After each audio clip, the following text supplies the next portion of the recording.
Welcome. It is so wonderful to be here with all of you. And I want to start out today by asking you the following question.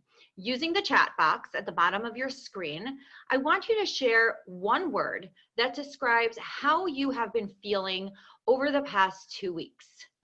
Go ahead. Let's see what you guys have got. One word. Blessed, calm, anxiety, overwhelmed, trapped, relaxed, anxious, scared, nervous, connected, grateful, inspired, relaxed, thankful, tired, anxious, blessed, uneasy, unfocused, scared. Okay, I think a lot of us are feeling a lot of the same things, all of the above. And what I want to share with you today is that Judaism teaches that when something negative happens in the world, we're supposed to use it as an opportunity for introspection, meaning that everything that is hitting us right now is hitting us for a reason, and it's something for us to think about. I see some of you are feeling isolated. Some of you may be feeling overwhelmed with all the people in your home right now. Some of you may be feeling very lonely right now. And I think all of us are feeling that there's a lot of uncertainty. There's a lot that we don't know. So the question that I've been asking groups as I've been teaching this past week, and the question that I'd like to ask you, and again, using the chat box, is the thing about discomfort, all the uncomfortable feelings that you guys have been feeling. There's a beautiful quote that states the following: pain is inevitable. Suffering is optional. Okay, I'll repeat that. Pain is inevitable. Suffering is optional. Now, what does that mean? What that means is that every single one of us in our lives is going to experience uncomfortable and difficult things. The question is, are those things going to haunt us or plague us? Or can we use those things for a greater purpose and for a greater reason and for a higher cause? What's the difference? What will determine whether something will be pain or suffering? Is that something that's up to us? Is that something that's up to our circumstances? Judaism teaches us that it's on us to introspect and to find the deeper meaning and the deeper message in the pain. So for instance, I think that every one of you has probably at some point in your lives chosen pain on purpose for a reason. I'll give you a few examples. I'm sure many of you fast on Yom Kippur, right? Now, last I checked, fasting on Yom Kippur is not a pleasant experience. It's not a comfortable or convenient experience, yet many of us choose to do so because there's a higher purpose. There's a higher meaning. We're connected to the meaning of the day. We're connected to our national traditions. We're connected to our people. How many of us have opted to go through childbirth without anesthesia? Not me, but many people do that. Why? For various reasons. Some people choose a natural experience because of the meaningfulness inherent in that. Some people choose to go natural because they don't want anesthesia to hurt their babies. Either way, they are opting for pain for a reason, for a meaning, for a higher purpose. Now think about any relationship that you might be in. Any relationship that you might be in, you are opting for a certain degree of sacrifice, certain degree of inconvenience or discomfort because you are investing in a relationship.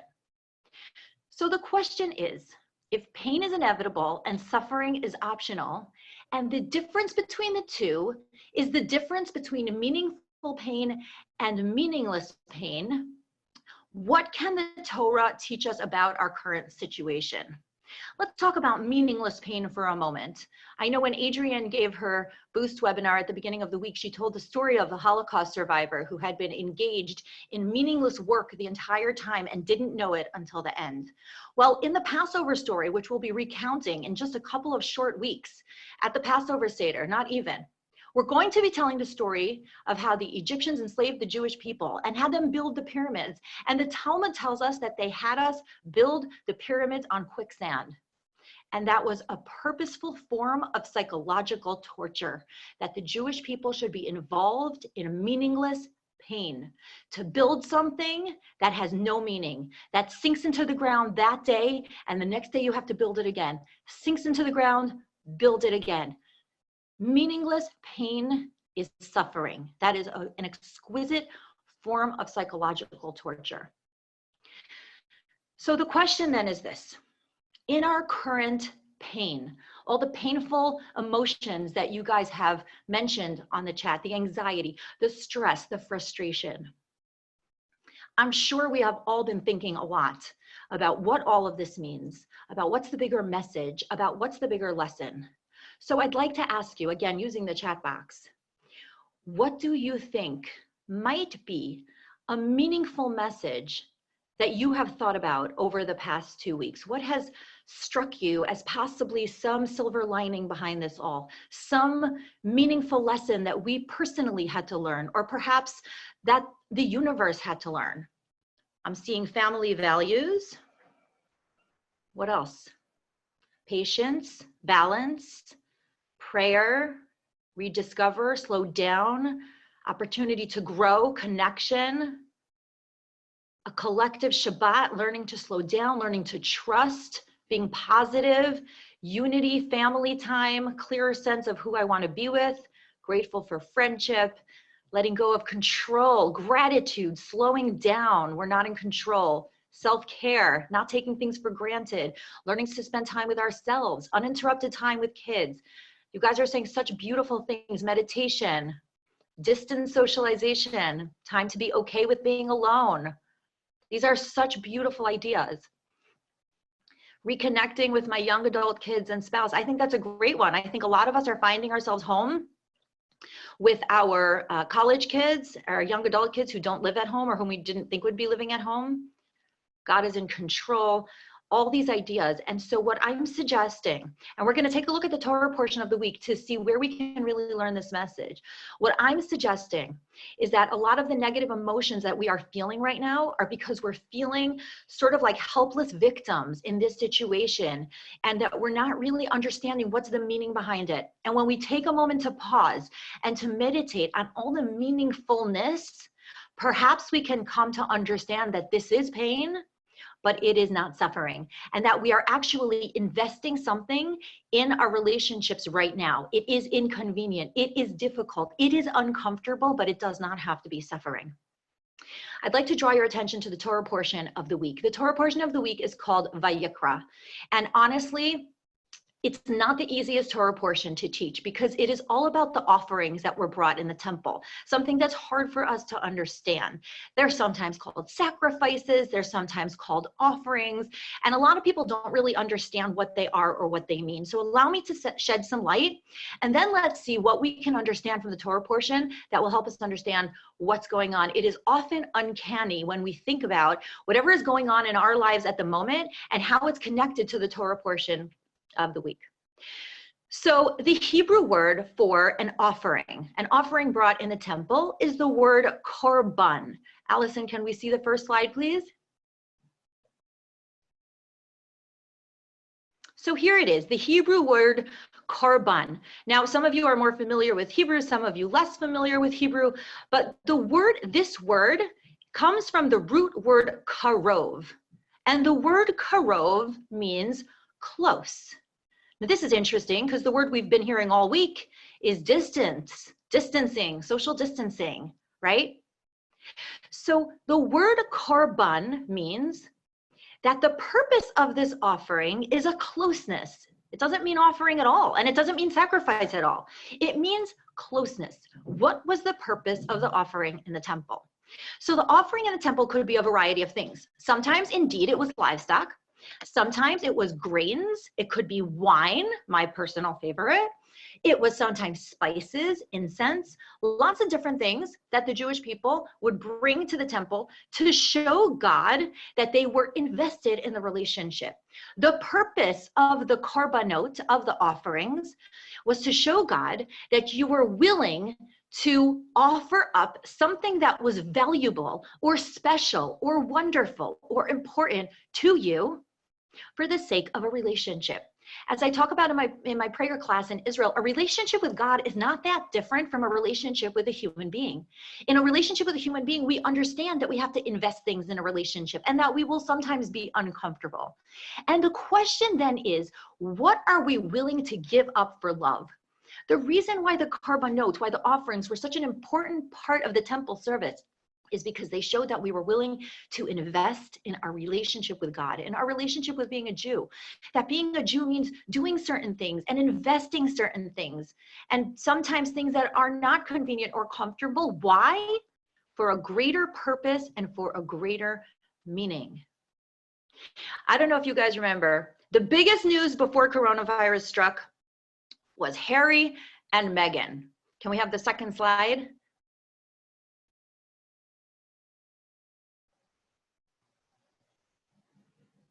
Allison, can we have the second slide? There we go. So this picture was taken almost 2 years ago. There they are, the beautiful royal couple. And when this was going on 2 years ago, I was actually in Detroit, Michigan at the bar mitzvah of a friend of mine. And I was giving a Parsha class there, and I gave a Parsha class about Harry and Meghan. And what did I talk about? I talked about, what are you willing to sacrifice for love? And it turned out, we're not going to engage in celebrity gossip right now. So whichever side of the divide you come out on, not important. But the point is that Meghan at the time was willing to sacrifice a lot for love. Can we have the next slide, Allison? Soon you'll see a partial list of the rules that she was going to have to subject herself to because she was in love with Harry. And it was a lot of rules for the royals.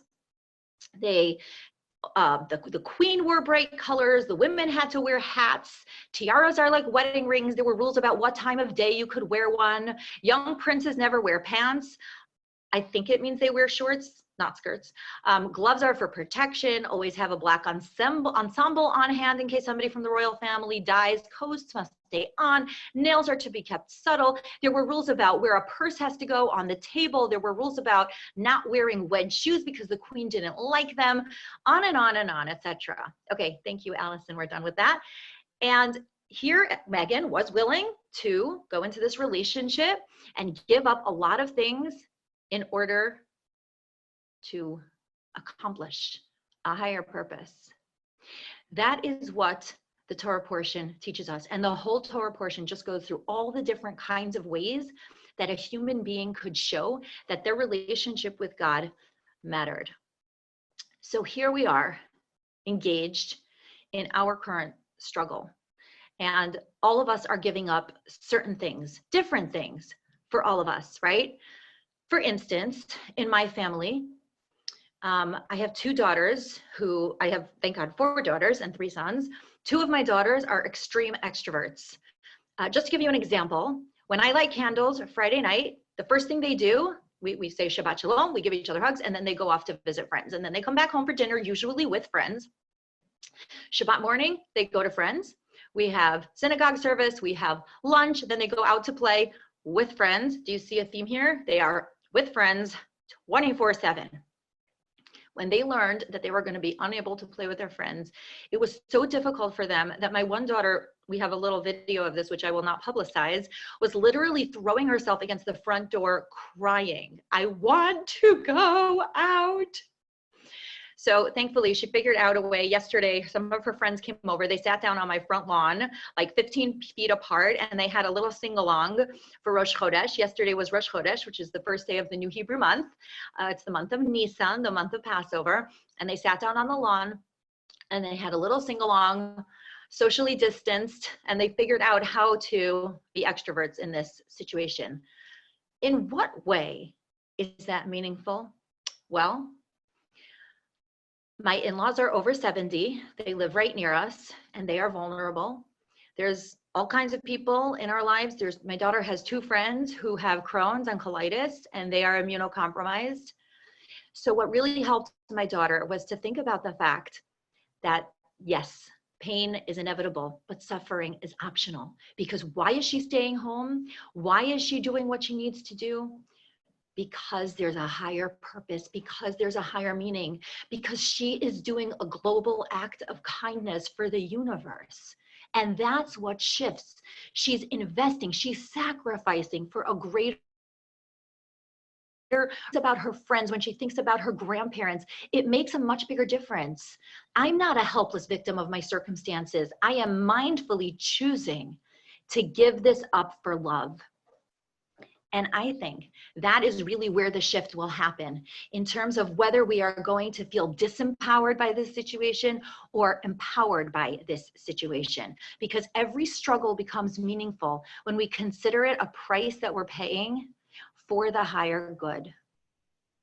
Now, I think it's also interesting to think about this in terms of relationships, because here we are in our homes. Again, some of us are at home and we're lonely. Some of us are at home with a lot of people, perhaps people that need us in a different way than before.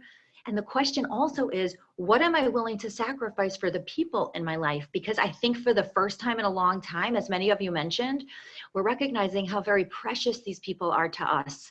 I have a very interesting observation. Every year before Passover, my husband and I run sessions and seminars to help our community get ready for Passover.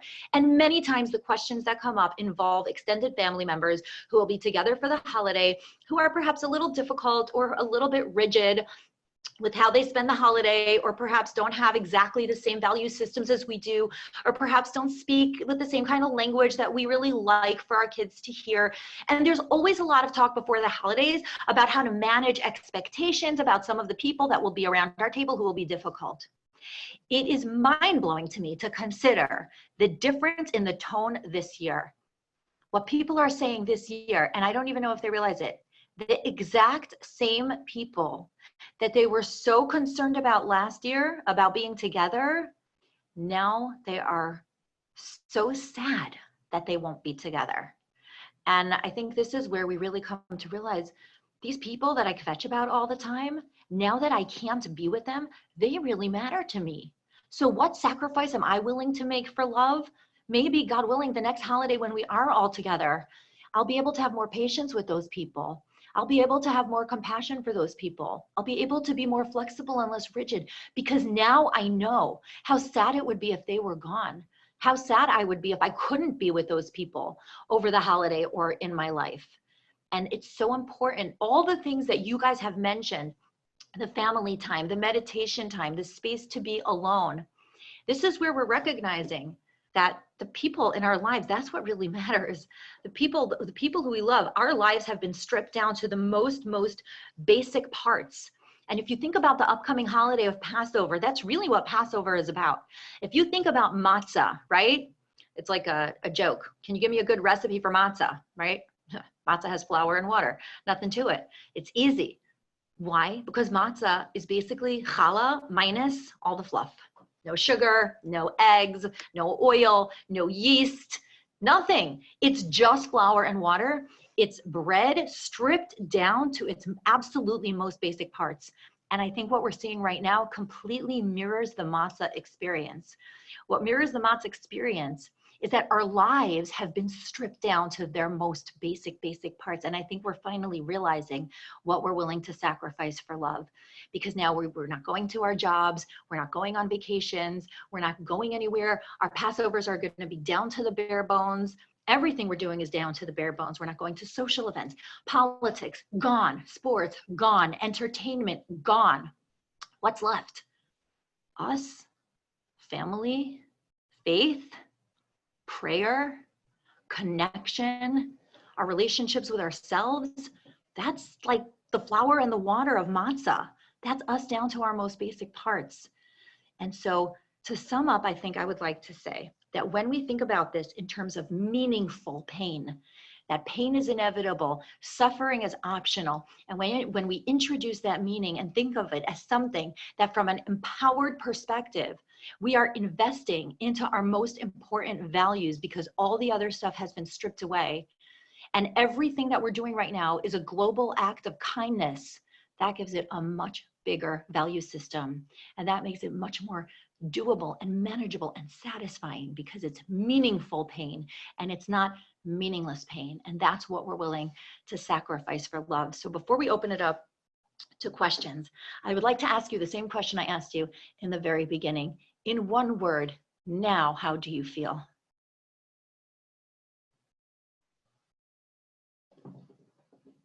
inspired, grateful, hopeful, calmer, relieved, blessed, inspired, supported, loved, better. Oh my gosh, I'm getting tears in my eyes, you guys. Thankful, encouraged, empowered, understanding, lucky, strong, loved, connected, powerful, empowered to empower others, change of perspective, thankful, spiritual. Oh my gosh. You guys, it has been truly an honor to be with all of you. Thank you for inspiring me with your honest feedback and with your comments. And if there's any questions, I would love to hear them. Oh my, Ruchi, it was exquisite. Thank you. Honestly, I'm feeling very moved right now. I think that was just, it was gorgeous. Thank you. Thank you. So let's go to the questions. We'll start with the first one, which really came in very early on as you were talking about the changes that we need to make based on the feelings we're feeling now. The question was, how do we avoid going back to normal after we learn the lessons from this time? Yeah, you know, a lot of people have compared our situation to 9/11. When 9/11 happened, people felt similarly. They were like, I'll never go back to taking people for granted. I'll never take life for granted. I'll never take breathing for granted. Unfortunately, I think that we're going to have to work hard because, as Adrienne likes to say, inspiration without perspiration gives very little concretization. So right now, I think a lot of us are feeling very inspired. And the question is, what is the perspiration that we're going to put in after this is all over? That's really where the hard work happens. The hard work happens after things go back to normal. And I would suggest, I actually wrote an article, which is coming out in my local newspaper on Friday. In a week, I'll be publicizing it.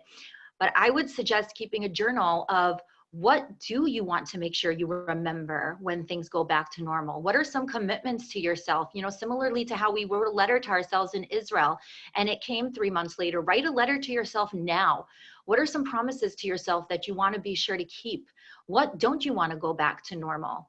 And look out for my article. So maybe I'll be able to inspire you with some of my own commitments to myself. That's a tremendous idea. It's also something your children can do, right? They could write a letter or draw a picture to themselves to try and remember the meta message of this time, because please God, it'll be over soon. And as you said, after 9/11, in short order, it'll be over. Okay, second question. What about sacrificing ourselves and our identities for relationships? How much sacrifice is too much sacrifice? That's a really, really good question. I think it is a hard question to answer because every situation is so unique and so different, and every relationship is so unique and so different. So it can't really be expressed with a broad brush, but I would say this. When you are paying a meaningful price in a relationship, it feels good to you. It might feel uncomfortable, it might feel inconvenient, but afterwards you're like, wow, I am so proud of myself. Look what I did. I did something difficult for my relationship, and now I feel built up. I feel more me. I feel like a better version of myself. Mm-hmm. And when you're being steamrolled or ramrodded in a relationship and you're giving up an essential part of yourself, you feel depressed and discouraged and disempowered. And I think it's very important to listen to your inner voice and listen to what it's telling you to figure out, when does the price you're paying become too high? Wow. Yeah, it's a tough one. In fact, there's another version of that. Says, what if the higher good is important to you? You know, connecting all of this pain to meaning. But the person you share a space with refuses or cannot see it that way. Is there any advice you can give for how to share your operating system, your paradigm about this to somebody who is resistant to that kind of philosophy? Yeah, that's a really important question. And, you know, I think a lot of us who have slightly different value systems from people in our lives, you know, during normal life, it's easy to let things coast because, you know, you go to work, I go to work, you do your thing, I do my thing. But now that everybody's under the same roof, I think some of these fault lines are becoming much more noticeable. So I read an article recently from the Harvard Business Review. It's called "The Discomfort You're Feeling May Be Grief." It's it's an exquisite article, really important article about the grief that some of us are feeling now. One of the things that was written in the article, which sounds cliche, but it hit me in a very profound way, is that part of the way you deal with grief is that you let go of what you can't control. Now, listen, thank God I am living in my house right now with 8 people under my roof. Some of them are practicing social distancing the way I want them to. Some of them not so much. Some of them are really being really good about washing their hands. Some of them not so much. Some of them are picking up the slack. Some of them not so much. Part of the way that I can manage this, because it's easy to freak out and say, everybody has to do it my way because this is really dangerous and this is really important. But part of the way we're going to manage this is by letting go of what we can't control. And if your loved one or your partner in life does not have the same operating system than you, and it's becoming more and more apparent now because of all the enforced closeness, you got to let go of what you can't control. You can't make anyone see things your way. You can just be the change and be the role model. And if people see that your mindset is bringing you more calm and tranquility, hopefully they'll be more curious about what it is that you've been doing to get there, and they'll ask you about it. But if they're not, there's really not much you can do to change other people. We can only change ourselves. Wow, that's a deep answer. By attraction rather than promotion, essentially. Exactly. Yeah. Okay. Next one. Can you suggest other verbal examples of higher meaning to convince the kids not to sneak out and see their boyfriends or girlfriends at night? Okay, so see previous answer of what you can and cannot control. Right. I'm really a big fan of not trying to exert external force on your teenagers. Now, I do think that this situation is different because there are lives at stake. So I have been more forceful with my teenagers and young adults than I usually am. And I sat them down and I said, listen, guys, I don't usually tell you what to do. I mean, for me, I've got my 25-year-old daughter living at home, my 22-year-old daughter living at home, my 19-year-old son, and I've said to them, I usually let you guys do what you do, but I want you to know that this is different. This is really dangerous. That being said, I don't have the capacity to stop you from doing what you'll do, and I'm not going to try to physically stop you, but I want you to understand that this is different. And if you've in general not been a very controlling parent, I think they'll listen to you. If you're generally controlling all the time, they might just sneeze at you because it just sounds like whatever else you often say. But there's not much you can do about that. And again, you got to let go of what you can't control if you're going to stay sane in this difficulty.